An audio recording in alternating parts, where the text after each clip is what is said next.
Hey guys, this is Gaijin Hunter back with another weapon impressions video for the demo for Monster Hunter Rise, and I'm here with what I will go on record and say is my favorite weapon of the demo.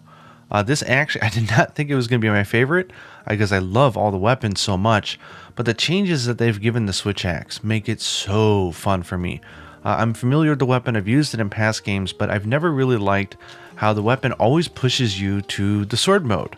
I mean, yeah, it's called slash axe in Japanese, so I kind of get it, but the axe mode on the scene has always been awesome. It's got fantastic reach, the speed is pretty good, it's got these wonderful chop combos, they even added in these cool new moves in World and Iceborne. So I've always been wanting the axe mode to get a buff and be a little bit more in the design of the weapon for you to use it, and that's exactly what they did this time around, so I'm thrilled to show you off what it can do. Now, this is not a tutorial, it's just my impressions showing you some of the moves just randomly.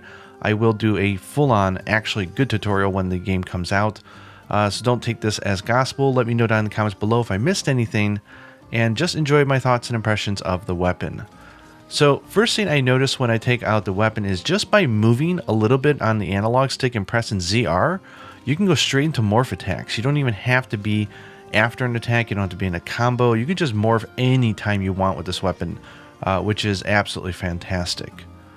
So going into the sword mode, they did change it. I think you started out with a side chop before, but now you start out with the downwards chop, which is far more powerful and a great sort of opening move. If you hit X again, then you do the side and then the upward one. And it just kind of loops like that. If you have forward input and you hit X, it does that wonderful sort of little charge in and little shroop.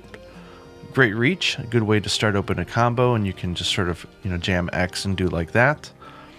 But the real bread and butter here, I think the winner is the A button wild chop. So just by pressing A, or after in the middle of a combo, you can go into what they call the wild chops, and you'll just keep chopping away.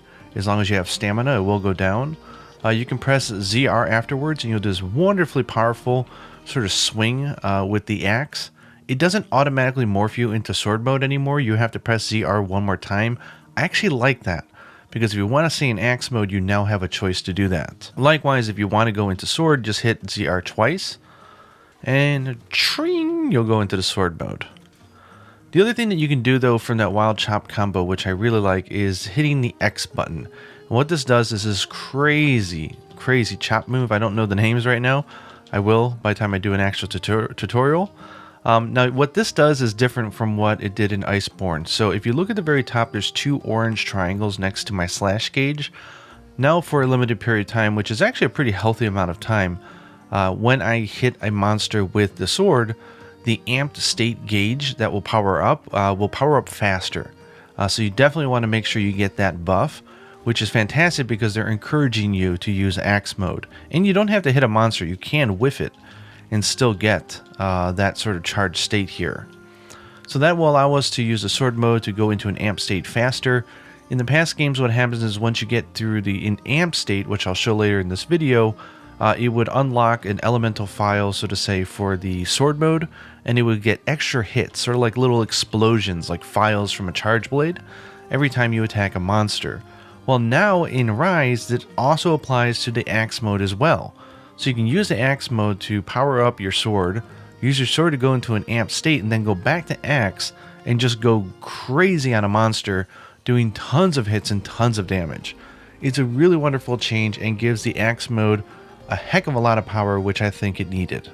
Now let's go over and check out the sword mode, which of course is the much more slower and clunkier one. This is where like you use the axe to get close or to flinch a monster, and then when you get inside and you're ready to really hit a monster, then you go into the sword mode and you just hack away. So this is like your X button attacks. You'll recognize these from Iceborne if you played it in there. Here's your A button attacks here. Ching. So I think the most popular combo here is XXXA, if I'm not mistaken. I could be wrong, but there's lots of choices here. If you do notice, you can do these little side steps after pretty much every attack. Really great for canceling out animation or just little micro repositioning. It's always something that I've loved about the weapon, and it feels really zippy and nice in this game as well. Very cool. And the backwards evade, of course, from World and Iceborne is a real game changer. I really like it for this weapon. Now, before I go into the unbelievable Silkbind attacks, I do have to talk about the elemental finisher here. So by hitting XA, you will thrunge this forward, jam on X here for a big explosion. Does lots of damage, eats through the slash gauge and your sharpness a little bit, but very powerful. Now, if you are out of slash gauge up on the top, you will have to hit ZR to reload, so to say. And this has always been a very cumbersome task. Monster Hunter Generations Ultimate got away with it because it had a hunter art that just automatically recharged your sword. And that's kind of what we get here. So let me go ahead and quick deplenish my slash gauge here, so I can show you the first Silkbind attack, which is fantastic.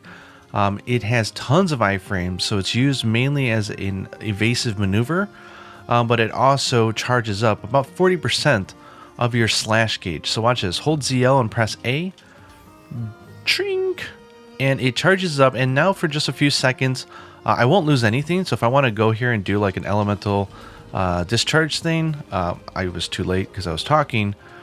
It won't actually eat through the gauge, which is great. So I'll show that again.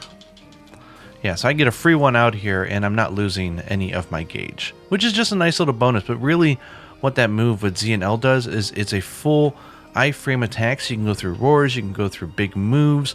If Mizutsune has a ray of water coming at you, just hit it, shring, you'll go right through it without taking any damage, and you basically get to recharge your sword mode for free.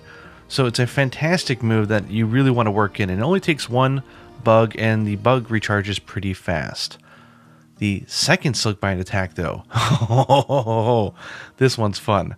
So hold ZL and press X, and it will lunge your hunter forward, and he'll do 3 attacks with the axe, ending in that really beautiful chop. You can put left and right input on the analog stick to aim that last move to the left or right if you want to. So here it is to the left. Boom. And here it is to the right. So this is a Silkbind attack, which means that it does huge amounts of mount damage. So if it's not the main monster of the quest, which has a higher threshold, you can mount a Rathian in like one hit in this quest, which I'll show you. It's really fantastic because it does tons of damage. You cannot get hit out of it. It doesn't matter what you're going into. It could be a flame thrower, it can be a water beam, it can be a somersault kick from Rathian. You'll take the damage, but you cannot get interrupted. You are hurling yourself forward in invincibility tank mode here. So you do need to watch your HP, or your health, I guess we should be calling it. But it's fantastic because it will allow you to close distance, do a lot of attacks, and just go absolutely crazy on the monster. And the reach on the scene is really fantastic. You can morph afterwards if you want as well. And as always, you can press Z, R, X, and A at the same time, and you can draw into sword mode if you so desire. So I think I will need to go now and show you how this looks against monsters, both so you can see the iframes on those wonderful Silkbind attacks, being able to just plow your way through using that other one with the ZR, ZL, and X. And then I will show you a small little clip of me going into the amp state so that you can see the different bonuses that you get from that, because the amp state is very cool. Okay, let me go and show off the 2 wonderful Silkbind attacks against a Rathian. Been having problems all night, so if I sound a little frustrated, that's why. Every time I try to show something off, I screw it up because I can't talk and do things at the same time. I don't know if you guys have the same problem. Massive respect to streamers who can do it. It's definitely an art and takes practice. Normally I would just do footage and I would talk over it, but I've been trying out to, trying to get used to doing commentary as I play. It makes the editing process a lot easier as well. So I'm going to focus on the ZL and the A1. So this is the one that will recharge my slash gauge. This is true iframes. This won't really count because it's just a roar, so it doesn't really show you much. But let's go ahead and get through some attacks here, and I can show you how that looks. Thank you. So you can see here, those are legit iframes.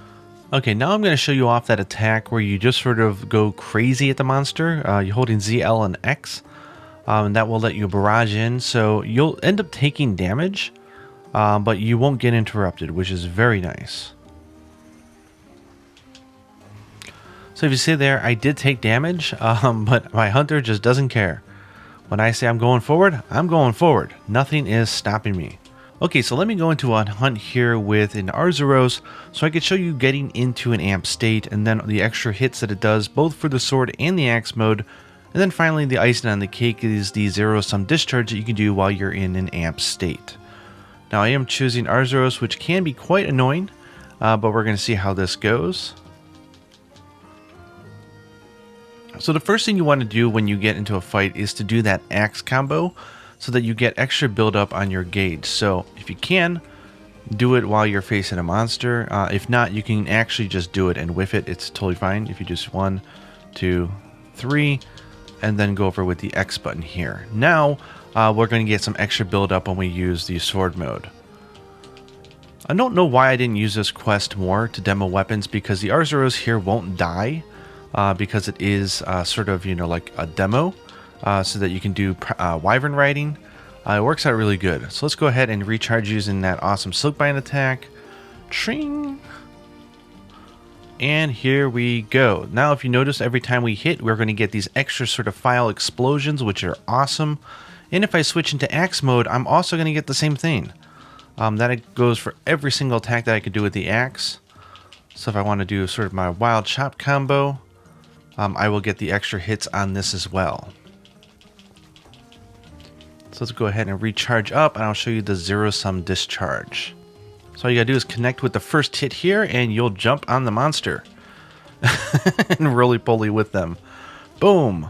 Now if you notice, we're already out of an amp state, so it doesn't last for like forever. But it is definitely really good to go for because of all the different damage that you can do. I can certainly see how skills like Power Prolonger or Focus are going to be really good on the Switch Axe. And that's that. I hope you guys enjoyed this preview. Sorry for all the edits. I'm having a really bad night with trying to record and edit. Things are just not going right, if you know what I mean. But hopefully I showed you guys off the coolness of the Switch Axe. At least a small preview of all the things that it can do. It's really wonderful, so if you still have time with the demo, go ahead and give it a shot. I think you'll be pleasantly surprised if you were a little apprehensive about it at first. Hope you guys enjoyed this little preview, and until next time, happy slashing.